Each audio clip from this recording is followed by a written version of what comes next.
할렐루야.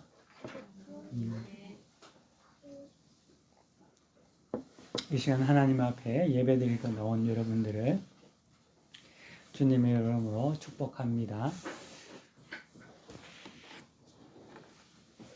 오늘 또 예배 가운데 새해 여러분들과 함께 이렇게 예배드릴 수 있는 은혜가 있음에 감사드리고 또 이 시간 또 예배의 장소를 기억해서 여러분들이 나오심에 또 여러분들을 또 주님의 이름으로 또 축복합니다. 지난 1월 6일은 우리가 잘 알듯이 모르시는 분들도 있지만 우리 기독교에서는 주현절이라는 절기로 보냈습니다. 여기서는 이제 동방박사의 날이라고 해서 이제 공휴일로 이제 보내기도 했었죠. 근데 주현절은 우리 기독교에서는 중요한 하나의 어떤 종교력에 속하게 됩니다. 예수님의 나타나심을 선포하는 그런 어떤 날이죠.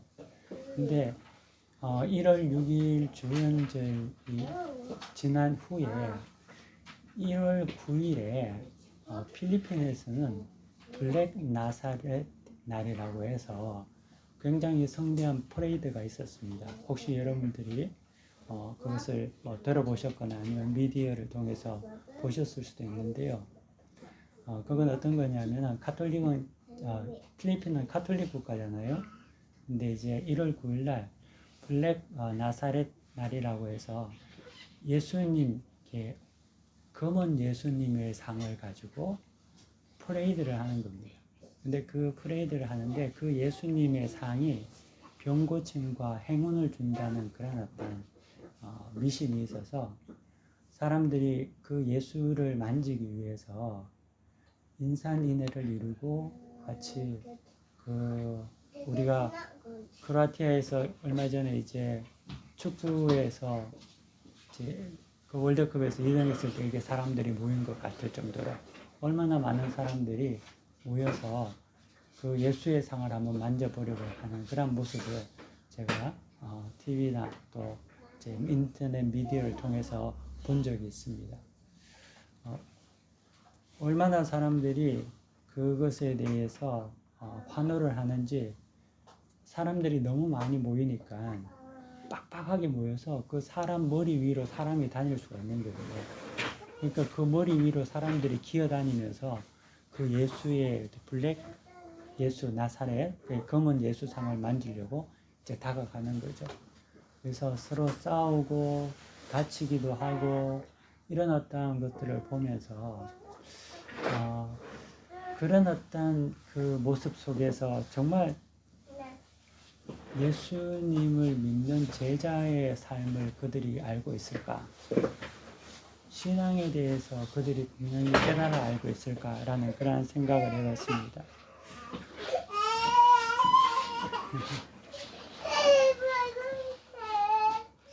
우리는 이런 어떤 모습들을 보면서 예수를 믿는다 하지만 가톨릭 국가고 예수를 믿는다 하지만 우상 예수를 보게 되는 거죠. 검은 얼굴의 예수는 그저 만든 나무에 불과함에도 불구하고 성경에서 말하는 아론의 금송아지임에도 불구하고 그 우상에 사람들이 생기를 불어넣는 거죠. 그 나무 조각에 사람들이 그 수많은 인파가 제 매체에서는 400만이라는 인파가 모였다고 합니다.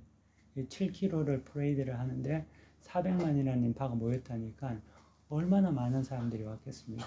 근데 그것을 한번 만지기 위해서 싸우고 밀치고 난리가 아닌 난리가 나는데 이런 어떤 무질서 속에서 진정 예수님이 그들을 본다면은 기뻐하실까? 나를 그렇게 만지고 싶어 할까? 나를 만지는 걸 그렇게 그 사람들을 기특하다고 생각할까? 전혀 그렇지 않겠죠. 우리가 성경에 보면은 12의 혈류병 걸린 여인이 예수님의 뒤를 찾아와서 예수님을 만집니다. 그러니까 예수님께서 누가 나를 만졌다 하니까 제자들이 주님 무리가 이렇게 많은데 애워서 밀니다. 당연하게 밀치니까 사람들이 만지죠. 라고 이야기하죠. 근데 그들이 만진 지금 이 검은 나사렛 상을 만지려는 사람들의 만짐과 12회를 혈류병을 가진 자의 여인의 만짐은 근본적으로 달랐다는 겁니다. 12회로 혈류병을 앓은 그 여인은 믿음으로 예수님을 진실로 받아들였지만 이곳에서 지금 필리핀에서 지금 400만이나 되는 사람들은 믿음의 그것이 아니라 자신의 욕망과 이 땅의 삶을 위해서 예수를 찾고 있다는 데 있습니다. 예수님의 제자도라는 것은요, 기적이 아니고 믿음이며 또한 병나음이 아니라 주를 따르는 희생과 회개 아니겠습니까? 근데 오직 이 속세의 욕망과 건강을 위해서 예수님을 한번 만지려고 달려드는 그런 어떤 무리들은 아마 오병이어 사건 때 예수님을 보려고 찾아온 그런 군중과 다를 바 없는 그런 사람일 거다라고 볼 수가 있는 거죠. 그들은 욕망의 사람들이죠. 검은 나사렛 프레이드는 예수의 축제가 아니라 사실 우상의 축제였던 겁니다. 우리가 같은 예수를 믿더라도 예수를 바로 믿어야 되겠죠. 우상을 믿는 것이 아니라 예수를 믿어야 되는 거죠. 그리고 예수를 믿음에 있어서 욕망을 버리고 믿어야 됩니다. 인생에서 욕망을 떨치기가 그렇게 쉬운 일이 아니죠. 우리가 인간의 육신을 몸을 가지고 있는데 어떻게 욕심 없이 살겠습니까? 바라는 것도 많고 원하는 것도 많죠. 하지만 우리의 욕망을 성령으로 제어하고 성령의 음성을 따라 사는 것이 성령 받은 자의 삶이라는 거죠. 그리스도의 백성이라는 겁니다. 프레이드에서 군중 위로 기어 올라가서 자신의 욕망을 위해서 예수를 만지는 그러한 자는 사실 제자가 아니라 욕망의 사람이 될 수밖에 없다는 거죠. 어떻게 보면 그곳에 있는 사람들은 모두가 성령의 음성을 듣기보다는 자기 속에서 들려오는 육신의 소리를 듣습니다. 그 육신의 소리가 뭐냐면 그 금은 예수상을 만지면 더 잘 먹고 더 잘 살고 더 돈을 많이 벌고 더 힘이 있게 되고 더 명예로워지고 자기 가진 모든 병 고치고 이런 것을 위해서 그 욕망에 똘똘 뭉쳐있는 그것을 해결하기 위해서 예수를 만지려고 그렇게 길을 쓰는 것이 아닙니까? 근데 예수님은 우리에게 이 땅을 사랑하는 것이 아니라 영원한 나라를 사랑하라고 했거든요. 영생을 주님 주시러 오셨지 이 땅에 형제간의 재산을 나눠주러 오신 한 예수님이 아니라는 겁니다. 그렇기 때문에 우리가 어떠한 예수를 우리가 믿어야 되는지를 우리 자신이 다시 한번 생각해야 한다는 거죠. 우리는 그렇지 않기를 기도하면서 깨어 있어야 합니다.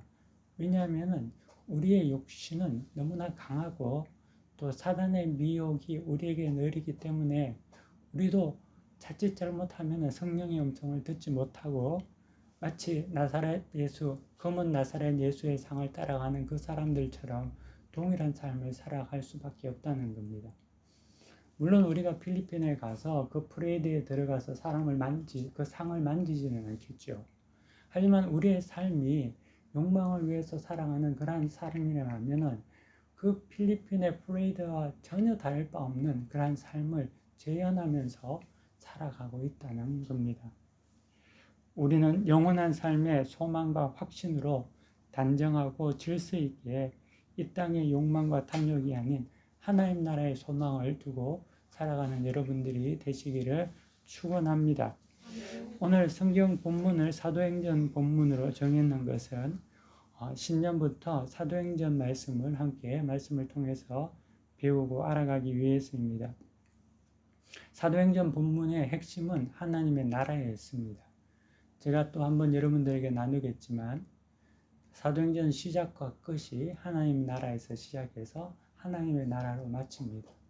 예수님께서 하나님의 나라를 위해서 오시고 또 제자들이 하나님 나라를 위해 전파하다가 책이 끝이 난다는 거죠. 그렇게 본다면은 우리의 삶 속에서 하나님 나라가 인생의 중심이 되어야 함을 우리가 다시금 기억할 수 있다는 거죠. 일반적으로 세상에 살아가는 세속인들에게는 하나님 나라가 무의미하고 그들과는 별 관계가 없는 거죠. 왜냐하면 그들은 하나님의 자녀가 아니기 때문에 그렇습니다. 그렇기 때문에 하나님을 알 수가 없는 거죠. 어떻게 보면 또한 하나님께서 그들을 선택하지 않으셨기 때문에 그렇습니다. 하지만 이 자리에 있는 우리 모두는 하나님께 선택받은 자들이 아니겠습니까? 그렇기 때문에 우리는 하나님의 나라를 기억해야 한다는 거죠.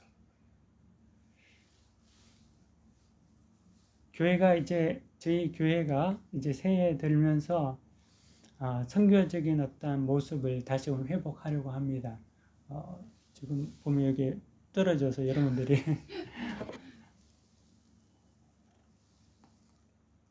그런데 그 포스터가 어떤 포스터냐면은 한국어 주일 예배라고 해서 여기서 이제 이 장소가 사실 한글학교 교실이기도 하거든요. 그래서 한국어를 배운 현지인들이 여기 주일에 와서 예배를 드리면 좋겠다 해서 한국어 주일 예배라고 이렇게 만든 포스트입니다. 그들도 이제 함께 예배를 드리려고 해서 성경에 보면은 사도행전에도 예루살렘에 있는 모 교회는 최초의 초대 교회였습니다. 그 교회를 통하여서 복음이 시작이 된 거죠. 하지만 예루살렘 교회는 결국 예수님의 명령에 따라 세계 선교의 사역을 감당은 하지는 못했습니다. 대신 우리가 잘 알듯이 안디옥을 중심으로 한 안디옥 교회가 세계 선교를 감당하게 되었죠. 예루살렘 교회가 모교회였음에도 불구하고 AD 70년에 로마에 의해서 멸망되면서 영원히 역사 속에서 사라지거든요. 근데 그 이유는 그 예루살렘 교회에 있는 한계 때문에 그렇습니다. 예루살렘 교회는 유대인 그리스도인들이 굉장히 많았습니다. 베드로가 이야기한 것 같이 그 예루살렘 교회에서는 수많은 유대 그리스도인들이 있었다고 할 정도로 많은 자들이 유대 교회에 있기도 하고 예수를 믿은 그런 어떤 사람들이었다는 거죠. 하지만 이 예루살렘 교회는 그 유대 그리스도인 안에서 유대교의 율법과 유대교의 한계와 전통을 극복하지 못하고 자기들끼리 자기들만의 자기들의 여호와 하나님만을 고집했기 때문에 그들은 선교할 수 없었고 그로 말미암아 교회는 예루살렘으로 끝나고 말았다는 거죠. 더 이상 전파되지 못했다는 겁니다. 물론 하나님께서는 예루살렘 교회를 모판으로 해서 여러 가지 핍박을 통하여 교회가 퍼져나가게 하신 건 사실이지만 이 유대 그리스도인이라는 배타주의 그리고 그들의 이익과 편리가 우선으로 집중되었던 그러한 예루살렘 교회의 한계성 때문에 결국 예루살렘 교회는 역사 속에서 조용히 사라지고 말았다는 거죠. 복음적 사명은 다른 쪽에서 감당할 수밖에 없었다는 겁니다. 저희 교회도 선교적인 어떤 사역을 위해서 사실 설립이 된 교회입니다. 지금은 다시금 또 교회가 좀 약해졌지만 우리가 교회가 힘이 있으나 아니면 힘이 없으나 아니면 재정이 있으나 없으나 간에 선교적인 어떤 사명은 늘 가지고 있어야 되는 것이 교회의 역할이기 때문에 이렇게 다시금 포스터를 쓰고 만들고 이렇게 우리가 새해에는 그런 현지인들에게 복음을 함께 나누고 전도를 하려는 그런 마음을 가지고 있습니다. 그래서 우리가 함께 여러분들이 기억하시면서 기도해 주시기를 부탁드립니다. 사도행전은요 누가복음의 속편이라고 할 수 있습니다. 그래서 제 성경 사도행전 읽어보면은 도입부라고 할 수 있는 1장 1절에서 11절까지는 독립적인 어떤 서론을 가지고 있는 것이 아니라 예수님께서 이제 누가를 통하여서 이제 하셨던 그 누가복음의 이야기들이 같이 연결되어 있는 것들을 볼 수가 있다는 거죠. 그래서 누가복음의 말미에 기록된 부활에서 성천까지 40일간의 예수님의 행적을 회고 형식으로 기록함으로써 누가복음의 저자인 누가는 자연스럽게 사도행전에 그의 책 속편인 사도행전까지 이렇게 연결을 시키고 있다는 겁니다. 누가복음에서 예수님의 생애에 대해서 그리고 그분이 하나님의 아들인 것을 집중적으로 조명을 했습니다. 그리고 누가는 마태와 달리 예수님에 대해서 이야기할 때 하나님의 아들로서 나타내고 있다는 거죠. 마태는 족보를 보면은 아브라함까지 가지만 누가의 경우에는 예수님의 족보를 보면은 하나님까지 가는 거죠. 이 의미는 어떤 속에 누가의 어떤 의도가 있냐 하면은 이 예수가 단지 유대인의 예수가 아닌 유대인의 구원자가 아닌 온 세계 만방의 하나님이시다는 것을 증거하기를 원했다는 겁니다.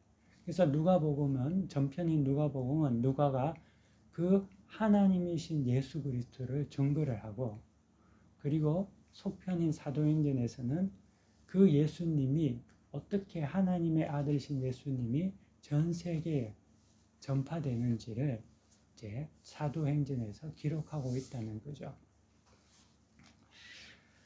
그래서 성경 오늘 본문 1장 8절 말씀이 그 내용의 하나의 어떤 전적인 구조를 잡아주는 본문의 말씀이기도 합니다. 성경에서 오직 성령이 너에게 임하면 너희가 권능을 받고 예루살렘과 온 유대와 사마리아와 땅끝까지 이르러 내 증인이 된다는 이 내용이 사도행전 안에는 아주 체계적으로 구조적으로 진행이 되어 간다는 거죠. 근데 이 사도행전 1장 8절 말씀은 예수님께서 제자들에게 하신 말씀이거든요. 이 말은 다시 말하면 예수님의 말씀이 성취되어 가고 있다. 하나님의 구속의 역사가 구약의 태초에 이스라엘이 생기기도 전부터 전 인류의 구속에 대해서 약속을 하신 일들이 예수님의 때에 이루어지고 또 예수님의 때에 이루어진 일들이 전 세계에 완전히 이루어지는 것이 하나님의 뜻 가운데서 약속이 온전히 이루어지는 것 같이 예수님의 이 세계 선교의 어떤 그 전파의 어떤 역사 속에서의 어떤 이루어짐도 본문 1장 8절 속에 주님이 말씀하심으로써 이루어진다는 거죠. 우리가 성경을 볼 때 기억해야 될 것은 하나님의 말씀 하나도 떨어지지 않는다. 그렇기 때문에 그 말씀을 믿고 그 말씀대로 살아갈 때 반드시 그 말씀을 이루시는 분이 하나님이시라는 겁니다. 사도행전의 기독 연대를 보면은요, 제 AD 한 61년, 63년 경위 정도로 기록되었다고 봅니다. 누가에 의해서 기록되었는데요. 이때가 바울이 로마의 감옥에서 갇혀 있었을 때라고 봅니다. 누가가 함께 같이 동행하면서 늘 같이 있다가 아마 그때 로마 감옥에 갇혀 있을 때 시간이 좀 있었겠죠. 바울도, 누가도 아마 그렇게 해서 그 모든 어떤 바울의 어떤 행적들을 기억하면서 회고 형식으로 이제 기록을 하는 거죠. 그렇게 보면은 예수님께서 AD 30년에 죽으시고 부활하시고 이제 승천하셨는데 AD 60년에 이제 누가복음도 쓰고 곧이어서 사도행전을 쓰는 걸로 이제 추측이 돼요. 왜냐하면은 이 모든 어떤 정황상 기록 연대가 그렇게 보여집니다. 그러면은 이 30년 동안의 내용을 회고해서 이제 기록을 하게 되는 거죠. 그 30년 동안에 하나님의 말씀이 예수 그리스도의 말씀이 온전히 이루어지는 것을 그는 보게 되는 겁니다. 그리고 그것을 회고하며 기록하고 있습니다. 그래서 구속사를 보면은요, 구약에서는 하나님께서 주도적으로 하나님의 어떤 성부 하나님의 역사 가운데서 이스라엘을 통한 구속의 역사가 이루어졌지만 공생애부터 시작해서 예수님의 성천까지는 성자 하나님이신 예수님께서 구속의 주도자가 되십니다. 그리고 오순절 성령 강림 이후에는 지금까지는 성령 하나님께서 제 구속 사역의 주도자가 되신다는 거죠. 그래서 지금은 우리가 성령의 시대라고 하는데 이 성령 하나님은 예수님께서 말씀하신 그 보내시기로 약속하신 성령님께서 지금 우리 가운데 역사하시고 계신다는 것입니다. 사도행전은 제 구약에서는 메시아의 오심과 온 세계의 하나님 나라의 확장에 대해서 이야기하고, 그리고 신약에 들어와서는 예수님이 오셔서 그 예언을 성취하는 것을 보여줍니다. 구약의 예언이 신약에서 성취되는 것을 이제 보여두고요. 사도행전은 여기에서 하나의 어떤 터닝 포인트 같은 어떤 다리와 같은 연결고리가 되는데, 그 예수님께서 부활하신 이후에 전 세계에 복음이 전파되는 그런 하나의 어떤 터닝 포인트로서 사도행전이 여기에 기록되어 있다는 거죠. 그래서 사도행전 1장 8절에서 우리가 성경 본문 말씀을 읽었던 것 같이 오직 성령이 너희에게 임하시면 너희가 권능을 받고 예루살렘과 온 유대와 사마리아와 땅끝까지 내 증언이 되리라 하시니라 라고 기록되어 있는 거죠. 이전에는 구원은 오직 유대인에게만, 아주 배타적이었지만 사실 알고 보니 유대인만의 구원이 아니라 하나님께서는 태초부터 온 세계에 그러한 어떤 구원의 역사를 예비하셨고, 그것을 깨달았던 것이 예수님의 오심을 통하여서 제자들이 알게 되고, 그 터닝 포인트가 사도행전 1장 8장을 통해서 이제 확장적으로 전 세계로 퍼져나간다는 겁니다. 그래서 우리가 사도행전을 보면은요, 첫 번째 단계로 1장에서 7장까지는 예루살렘에서의 교회의 설립과 성장 과정을 보도하고 있습니다. 그래서 예루살렘과, 그리고 두 번째 단계는 8장에서 12장까지인데 그 복음이 이제는 온 유대와 사마리아, 팔레스타인 지형, 수리아 안디옥까지 확장되는 그러한 내용을 기록하고 있습니다. 그리고 마지막 세 번째 단계인 13장에서 28장까지는 수리아 안디옥의 교회를 기초로 해서, 선교 기초로 해서 복음이 땅끝까지 확장되어 가는 그러한 어떤 과정을 이렇게 세 번째 단계로 이렇게 나누어서 보여주고 있죠. 그래서 성령께서 모든 사역의 주도자이지만 1장에서 12장까지는 베드로를 중심으로서 베드로가 주인공으로 나타나서 그 성령의 사역을 주도하고, 13장부터 시작해서 마지막까지는 이방인의 사도인 바울이 하나의 주역으로서 다시 베드로를 대체해서 나타나게 되는 겁니다. 사도행전을 보면은요, 이제 제가 이미 말씀드린 것 같이 시작과 끝이 하나님 나라의 전파라고 이제 말씀을 드렸습니다. 구약 시대에는 오직 구약 선민 이스라엘만이 하나님의 구원 공동체로 여겨졌습니다. 근데 오순절 성령 강림 이후에는 누구든지 예수를 주로 믿고 고백하는 자 모두가 교회의 일원이고 신약의 선민이 되었다는 거죠. 구원의 공동체의 일원이 될 수 있게 된 것입니다. 또 성령은 교회를 통해서 예수 그리스도의 구원의 복음이 땅끝까지 확장되도록 역사하고 계십니다. 태초로부터 종말일까지 연속적으로 전개되는 전 구속사를 통해서 하나님의 궁극적인 목적은 하나님 나라의 완성에 있다는 거죠. 그래서 사도행전은 바로 그 일에 대해서 성령께서 주도하시고 교회를 통해서 성취될 것임을 이야기를 해주고 있습니다. 그리고 사도행전 시작과 끝이 이미 말씀드린 대로 하나님의 나라에 있다는 거죠. 그래서 1장 3절 사도행전에 보면은요, 이렇게 기록되어 있습니다. 그가 고난받으신 후에 또한 그들에게 확실한 많은 증거로 친히 살아계심을 나타내사 40일 동안 그들에게 보이시며 하나님의 나라의 일을 말씀하시니라. 그리고 사도행전 마지막 28장 31절에 보면은요, 하나님 나라를 전파하며 주 예수 그리스도에 관한 모든 것을 담대하게 거침없이 가르치더라. 아멘. 예. 그래서 예수님께서도 하나님의 나라에 대해서 제자들에게 가르치고 알려주시고, 그리고 마지막 사도행전에도 하나님의 나라를 전파하며 책이 이제 마쳐지게 된다는 거죠. 사랑하는 성도 여러분, 오늘 이곳에 오신 여러분 모두가 이 땅에 살아갈 때 하나님의 나라를 진정 사모할 수 있는, 사모하는 그러한 여러분들 되시기를 축복합니다. 우리가 이 땅을 살아갈 때 우리의 욕망이 있고 육신의 소욕들이 있기 때문에 그것을 무시하고 살 수는 없죠. 하지만 주님께서 만약에 그것이 우리에게 가장 중요한 것이라면은 먼저 그의 나라와 의를 구하라 하기 전에 먼저 먹을 양식을 구하라라고 하셨을 거 아닙니까?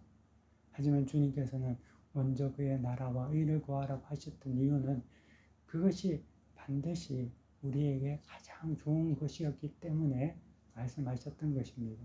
그리고 주님의 그 말씀은 제자들에게도 동일하게 전달이 되고 그 하나님의 나라를 위해서 모든 사람들이 살고 하나님의 품으로 돌아갔다는 거죠.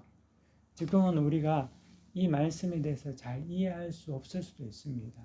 하나님 나라가 뭘 그렇게 중요한지, 이 땅에서 우리가 살아가는데 학업이 중요하고 친구가 중요하고 직장이 중요하고 우리가 살아가는 집이 중요하고 가족이 중요하고 모든 것이 그게 더 중요할 수가 있죠. 하지만 하나님께서는 하나님의 나라를 구하면 그의 나라와 그의 일을 구하면 그 이후에 그 모든 것이 온전히 회복된다는 그런 말씀을 주셨다는 거죠. 그래서 우리 모두가 하나님 나라를 온전히 구하고 또 살아가는 우리 모두가 되시기를 간절히 바랍니다. 잠시 우리 한번 기도하도록 하겠습니다. 이 시간 기도할 때는 여러분들이 말씀을 생각하면서 함께 기도하는 시간 가지기를 원합니다. 이 시간 우리 다 함께 기도하도록 하겠습니다. 잠시 다 함께 말씀을 기억하며 결단과 또 하나님 앞에 헌신의 기도를 하겠습니다. 기도하겠습니다.